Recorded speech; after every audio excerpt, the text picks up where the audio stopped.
नमस्ते सबैलाई। यसपालि हामीले देव सम्बन्धको द लास्ट डे सिरिजबाट चाहिँ हामी एक्स्ट्रा मेरिटल अफेयर टपिकलाई छुन गइरहेछौँ।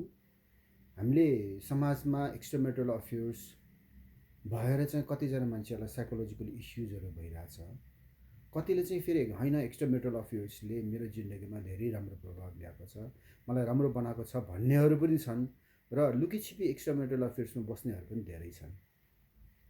र एक्स्ट्रा मेरिटल अफेयर्समा त परियो, अब यसबाट कसरी छुटकारा पाउने, कसरी आफू खुलेर कुरा गर्ने भन्ने कुराहरूमा चाहिँ धेरैलाई इस्युज भइरहेछ। यसले साइकोलोजिकल बर्डन नै धेरै बनाइरहेछ।